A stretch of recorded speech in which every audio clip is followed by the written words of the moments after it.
Oke guys, kembali dengan saya Indra Septianto. Kali ini kita akan belajar bersama tentang machine learning lagi. Eh, Materi atau tema yaitu kita memprediksi harga saham Tesla. Seperti biasa, tanpa berlama-lama, langsung saja kita mulai. Pertama, kita import terlebih dahulu library-nya seperti biasa: NumPy, Pandas, Matplotlib, Seedborn, Scikit-learn, XGBoost, dan Scalar. Dan jangan lupa kalian bagi menjadi 3 model: standar linear regression, CFG, dan ZGB cluster. Ini adalah model yang kita akan analisis nantinya: CFG, ZGB cluster, dan logistic regression. Dan tidak lupa kalian import juga training test splitnya. Oke, setelah itu kalian import datasetnya. Di sini saya sudah memiliki datasetnya tentang saham Tesla seperti ini. Ada 7 kolom: date, open, high, low, close, volume, at the close. Ini tanggal pembukaan sahamnya, ini harga open sahamnya, ini harga tingginya, ini low-nya, ini close-nya, ini volume, jumlah perdagangannya, dan ini adalah penutupan, harga penutupannya. Setelah itu kalian import datasetnya di sini seperti ini. Ada sama, dan ada 7 kolom: date, open, high, low, close, volume, at close. Terus kalian divisep untuk mengetahui jumlah datasetnya. Ada 7 kolom dan 1692 baris. Dan kalian pilih df descript-nya untuk mengetahui penyebaran datanya dari min, standar, 25%. Penyebaran datanya itu di 25% itu berapa persen, dan 50% itu berapa, dan 17% itu berapa. Setelah itu kalian klik running, terus kalian buka lagi yaitu df info untuk mengetahui tipe dari setiap kolom. Di sini date itu kolomnya objek, open itu float, high to float, low itu float, close to floating, volume to integer, adject itu floating. Berarti ada 5 floating dan 1 integer dan 1 objek. Kalian juga bisa nambahin lagi df head untuk mengetahui 5 data teratas. Ini 5 data teratas, nomor 1, 2, 3, 4, 5. Oke, setelah itu kita tambahkan lagi IDE-nya seperti biasa: eksplorasi data analis. Kita bikin visualnya Hexif 15x5, ukurannya. Kita pilih close, kita pilih titelnya, judulnya itu Tesla close price, harga penutupan Tesla. Terus ya labelnya price in dollar, harga di dolar. Ini ada visualnya. Oh, udah ada saya lupa. Terus kalian drop adjective close, karena ini tidak menggunakannya. Kita menghapus 1 kolom. Terus kita cek lagi apakah ada data yang kosong di sini dari setiap kolomnya. Ternyata datanya sudah bersih, tidak ada data kosong atau nol semua nih. Ini kan cuma ada 6, 1, 2, 3, 4, 5, 6, karena yang tadi sudah saya drop di adjective close. Yang ke 11, feature engineer.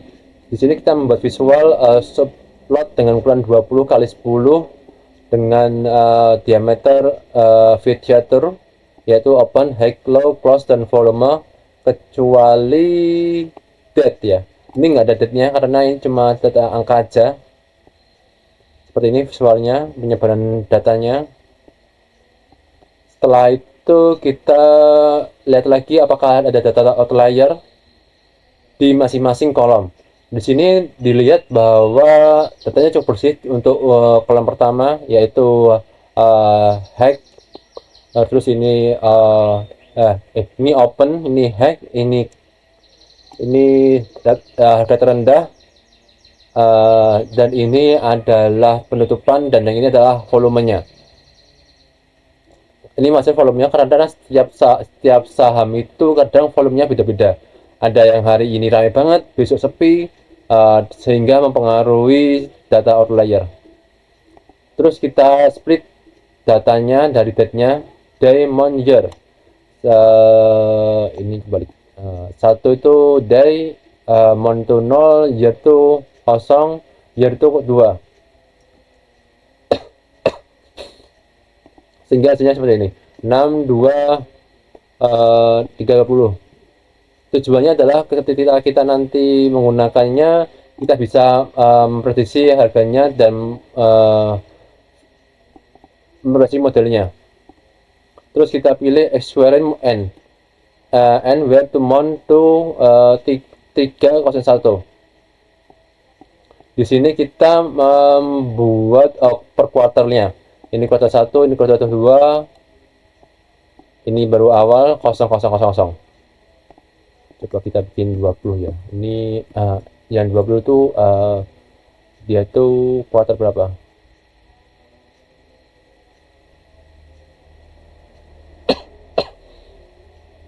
Ini tuh kuartal awal, ini kuartal baru. 6 kan kuartal pertama, 7 itu bulan pertama itu kuartal baru. Oke, setelah itu kita bikin data group, drop date, kita ngedrop kolom tanggal, dan kita menggunakan year, group B-nya year, dan mediannya kita menggunakan ukuran 20 kali 10. Terus kita bikin open, high, low, dan close. Kita bikin visualnya 2 bagi 2 dengan visual dengan plot bar. Visualnya adalah plot bar. Ini adalah plot bar. Ini adalah visualnya. Di 2010 itu segini, 2011 itu segini, 2011 segini, dan 2012 segini, 14 segini, 15 segini, 16 turun, 17 turun, 17 naik. Dan untuk year-nya, ini height-nya itu hampir sama sebenarnya visualnya. Ini harga low-nya yang ketiga, hampir sama juga visualnya, nggak beda jauh lah. Yang ini adalah penutupan close. Terus kita drop data tanggalnya, terus kita buy ISKU earn. Kita buy per quarternya. Kita running aja, nanti hasil seperti ini. Satu tuh seperti ini, 13 aja. Rata-rata 13, 1 harga opennya, dan terus egg-nya 13.33, low-nya 128, close-nya 130, volumenya 4,4, day-nya 15, month-nya 6, year-nya 2013. Dan satunya main-nya itu datanya Sri Muncul itu 13,5, 13,7 itu height-nya, low-nya itu 13,3, close-nya 135, volumenya 3,8, day-nya 15, month-nya 7, year-nya 2013. Terus kalian running aja tadi. Setelah itu kita bikin visualnya untuk open dan close. DF to close, kurangi close. Terus low to high. DF dan low to high. D target where to close shift to min 1 sama dengan close min 1 min 1 tuh. PLT targetnya tadi kan dari close ya. Dari close ini. Kita jumlahkan volumenya, nilainya. Terus kita bikin label 0,1, 0 dan 1. 0 itu apa ya? Di atas rata-rata, 1 itu di bawah rata-rata. Ini adalah hasilnya. Terus kalian bikin visual lagi untuk korelasi metriknya. Di sini ada dengan ukuran 10 kali 10 sheet map, korelasi metrik, tentu coba file PLT show untuk menampilkan show-nya. Biasanya kalau setiap sama kolom dengan kolom, satu target dengan target itu satu, low high dengan low high itu satu juga. Dan kalau beda kolom itu biasanya bisa minus bisa plus tergantung seberapa pengaruhnya antar kolom tersebut. Kalau minus itu bisa kalian drop nantinya kolomnya, karena itu tidak akan berpengaruh signifikan dan itu nanti akan mempengaruhi model. Kalau datanya 0,8%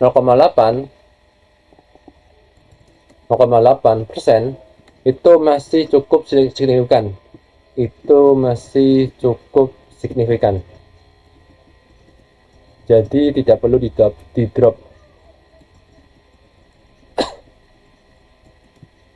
Oke, di sini ada visualnya tadi, dan ini adalah virtual close-nya open close log head equivalent. Targetnya di target dengan scatter standard cluster, fiturnya scatter video, terus kita bikin trainingnya seperti biasa, training test split dengan 0,1 random forest-nya 0,22.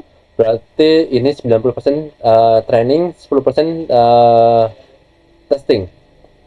Ini adalah hasilnya 15213 dengan 3 kolom, yaitu open close dan log hack square n itu training. Ini testingnya 170 dengan 3 kolom sama, open close low hack square n. Kita running aja tadi seperti biasa. Terus kita bikin modelnya. Di sini model pertama yaitu logistic regression.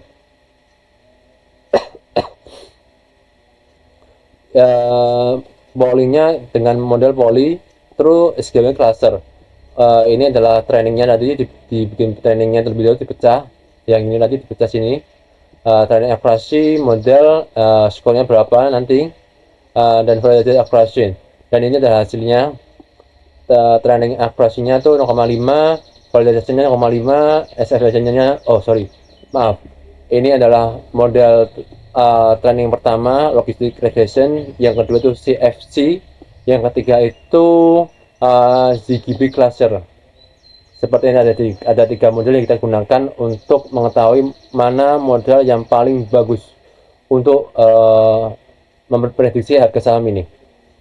Di sini kan ada 3 hasilnya. Ada pertama itu logistic regression dengan training accuracy 0,5%. Terus validation accuracy 0,5. Terus CFC model barunya dengan poly dengan probability true, trainingnya itu 0,4, lebih turun dari logistic training. Dan validasinya 0,4, kita bisa turunkan di bagian bawah. Dan training terakhir itu kita menggunakan ZGB cluster dengan bus non, buster non, callback non, ZGB non. Trainingnya itu 0,9, validasinya itu 0,5. Dan yang terakhir, kita bikin visualnya untuk 3 model tersebut dengan scalar metric, import, concentration metric, display. Di sini kita akan membuat visualnya ada 3 model tersebut. Logistik 0,5 paling kecil, 0,5 sini. Terus yang CFC itu di sini, bawah sini, karena kan dia cuma 0,7 di bawah dari logistic regression. Dan yang terakhir itu yang paling besar itu tadi ZGB classifier 0,96 sini, dua ini. Oke, itu saja, kita sudah dapat model paling bagusnya yaitu ZGB classifier, dan kita bisa langsung mengimportnya nanti menjadi pickle, dan bisa menggunakan modelnya untuk bikin model lagi menggunakan VC API dan Python. Oke, itu saja materi pengenalan singkat ini tentang memprediksi harga saham Tesla. Semoga bermanfaat dan tetap semangat untuk belajar hal-hal baru. See you.